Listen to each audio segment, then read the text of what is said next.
As the fish needs oxygen, so do people. It is just a different type of oxygen that makes a person live. If a person doesn't get the right type of oxygen, he or she will suffer from hypoxia and experience the same as the fish does. Speed decreases, it gets weaker and more passive. If a fish gets no oxygen, it will lie still and eventually die. In a workplace, you also see people getting weak and passive. There's nothing that inspires them to get up in the morning and go to work, and at work they drive on automatic pilot. Some people even get ill. It is common that one person doesn't understand why another person doesn't think and act like them.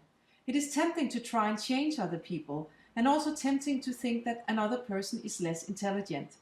Hunters and scientists often believe that conquerors and nurses have lesser business skills, and conquerors and nurses often believe that hunters and scientists are socially unintelligent. You cannot change nature. The basic values are founded in our early years, and they determine our intentions in life. That cannot be changed easily, and some say that we need an extreme life experience to change. Our behavior, on the other hand, can change. We are often dreaming of changing another person's values and intention anyway, and a manager can come to think, for instance, Hunter, why doesn't she take a quick decision and solve the problem? Why does he have to take other people's perceptions into account? Why does he have to speak so much? Conqueror, why doesn't he try to see the bigger picture of it all?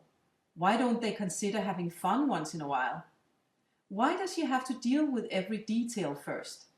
Nurse, why is she so angry and why can't she consider the more weak persons in the company? Why doesn't he wait until everyone has agreed? Why are they not a part of the social life at work? Scientist, why doesn't he know more about the subject? Why is it so important for her to have these tight deadlines? Why don't they think the whole situation through in a proper way? As a manager, buddy, spouse or colleague, you gain nothing from having weak, passive people around you. If your employee is not up in speed because of your lack of understanding, you will not get the return on investment you can expect. The more you try to change the person's personality, the weaker that person most probably gets. You get an employee who is frustrated when trying to be somebody who he or she is not. At the same time, you get an employee who is not up in speed as he or she could be if living in the best edition of him or herself. If you want to engage a person in a personal change, start by respecting that person's values and intentions and inspire that person to change habits and behavior. What kind of oxygen does a person need? Hunter, challenges are there to be solved and things, tasks and challenges need to be fixed in a high speed. It is all about winning, be the best and have visible successes. It is important that there are decisions to be taken and that they can be taken in a fast pace. If tasks takes too long time to do, it will soon become less interesting and not important. A long process, especially when it comes to building relationships, is unbearable. Then it is easier to turn to relationships that are uncomplicated and where a quick argument can handle the situation. This means hunter-to-hunter relationships. In reality, there is right and wrong when it comes down to it. When what is right is first discovered, there is not much to talk about, and no need to bring in new perspectives. The strongest argument wins in a disagreement, and it is okay to clear the air. Persons who cannot deal with an argument are not living, and those who are not on the train when it starts will have to take another train. Long pauses in an argument are draining the energy, and feelings are just a disturbing element for common sense. People who want to talk about feelings have to wait until the decision is made. This way it will be easier to deal with and give the right arguments. Every person must make a choice, and if it is not the right choice, it must be because the person is less intelligent. Problems are solved as they occur and are best handled by oneself. Problems are a part of reality, so it is better to be prepared for them. Preparing what can go wrong gives you fewer surprises, and that will in case be positive surprises. Spare me for long meetings where everyone has an opinion. It's a waste of time. Meetings are meant to be a place for decision making that ensures progress and results. Conqueror. Life is good and times will get even better. All we need to do is to look at the different perspectives and choose the best. There's most probably one thing that is better than the other, but it is all about being passionate about what you choose to do. Progress can be a long journey, but it doesn't matter as long as it is an interesting journey in the company of others. It is important to lead the journey, having one eye looking ahead, finding new exciting places to be, and one eye looking back to ensure that people are following. Positive manipulation is a good thing if it is for a good cause. There are some people who have a better overview than others, and since I am one of those who can see the bigger picture most clearly, I can show the way to a brighter future until people can see the future themselves. People are more important than tasks, and if we're able to reach the brighter future at a high speed, we will faster be more proud and happy. Those who choose not to look for new exciting options, but instead are saying that it cannot be done or that the option is no good, drains the energy for everyone else. Fast decisions are not important because everyone should be a part of the journey and each in the way they feel is right for them. It is not necessary to look for anything that can go wrong either. If the gut feeling is right, then it is the right way to go. If it turns out that it is not the right way, it is just a matter of finding a new way. Those who are afraid of making mistakes are not trying their utmost and are not living to the full extent, and they are not reaching greatness. Yesterday, today, and tomorrow have to be with justice and equality and acceptance for all. Life is not a struggle, but a gift of experiences and human successes. You choose. Appreciation for what has been, is, and can be is life itself, both when it comes to life's smaller and larger achievements. So is talking and interacting with people and talking and performing for people. Nurse. Trust, honesty, credibility, and faithfulness are important values. When that is in place, there's a possibility to change together. As long as we believe in each other and trust each other's goodwill, then anything can succeed. It is important to talk with the people closest to us, and especially about feelings. That is the only way that we can know enough about each other to act. The joy and happiness we experience when being with equals gives strength to overcome challenges. Arguments with raised voices hits harder than a fist. It hurts in the stomach and it can be harder and often impossible to act during or after an argument. One needs a longer pause to think and feel the pain. Get to know it so it will diminish over time. If arguments are a part of the everyday working life, the pain will remain permanent. The power to act will disappear and the performance will decrease. A kind word or appreciation, on the other hand, gives self-confidence and self-esteem and creates synergies and performance that we did not believe we were capable of. We kind of glow in silence and become a shining star that continuously shines for the people we care about. When meeting new people, it is important to ensure that they do not want to harm us or think badly of us.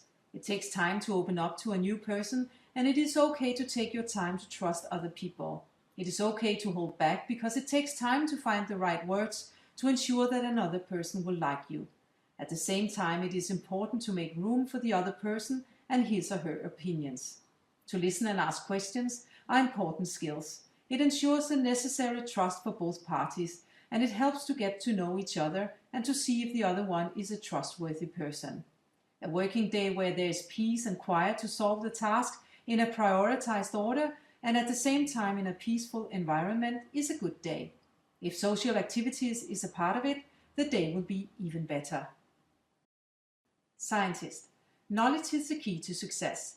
When you have in-depth knowledge of something, you are able to join a dialogue as a valuable and trustworthy person. Half-truths are no truth at all. Tasks must be analyzed in depth to know exactly what is right and what is wrong. Details is the source of taking firm and solid decisions, and preparation is halfway to the goal. Structure at work and in life in general is important, and that structure is best kept in your head. People may say that my desk is a mess, but I know where things are. Having things at hand is important no matter whether the piles of papers have been on the desk for years. I know exactly where a certain paper is in my piles. It gives me the opportunity to have all details in hand, also the ones I may not use for years. They will be important someday. There is no need to stow away things in binders and drawers when you need the details to create structures. This way you can create the right picture of context. The ones who want to create a picture without details often make mistakes. I have the need to say, didn't I tell you this? But it will probably not affect those kind of people. A well thought through analysis gives a reason to take a decision that you don't have to change at a later stage. That is why things takes time, and those who want to force the process to speed up has missed the point of doing things right. They do drain your energy. So do social meetings. They are most often a waste of time, unless an important subject worth discussing pops up. If an important matter turns up for discussion, it gives energy to be the most clever in the room, and it gives inspiration to dig deeper into a subject to know more. There's always more to know and always more details to understand. If others are saying something wrong, it is important to correct the mistake by saying, "No, it is not that way, it is this way." A good day is a day where there's no pressuring deadlines and where it is possible to be used as a specialist in an area of importance and personal interest. Consider which of the 4 characters you want to partner up with and have as employees in your team. Consider also if you need people to think and act like you, or if you need diversity. Most teams and tasks need diversity to get all tasks done with the highest productivity. Consider how much you can handle to live in diversity and lead people you don't fully understand and who needs you to be multidimensional as a leader. Everyone has a special purpose in a team and has a responsibility to cover an area ensuring progress, efficiency, quality, and performance. Diversity demands everyone's understanding of how differences are the route to the highest productivity. The manager is responsible for that understanding in the team. Without the understanding, there is a reason for disagreements and conflicts, both the expressed and the ones that are not expressed. Understanding leads to plus productivity, and misunderstandings lead to 0 or minus productivity. And plus productivity is probably what you want the most. What adds energy to one person's work life drains another person's energy, and vice versa. The different profiles are often in contradiction, but are sometimes similar. When the hunter needs a quick argument about how to solve a problem, it is in conflict with what the nurse needs, namely to discuss things quietly and include personal feelings. In the same way, it is a contradiction that the conqueror needs to get the overview of the future first to see what a larger change can mean for the team, and the scientist wants to analyze all facts of what is before moving on. Employees need to understand differences too. Once you as a manager know how people are different, you can help the employees to understand each other even better. You can do that through your relationships and dialogues with the individual employee, where you have the opportunity to ask where each team member gets their energy from, how the employee reacts when exposed to hypoxia, and what it takes to restore the oxygen level. If this knowledge is beneficial to you, it is also beneficial for the team members. Their cooperation will increase and synergies flourish. Help the employees to see more perspectives.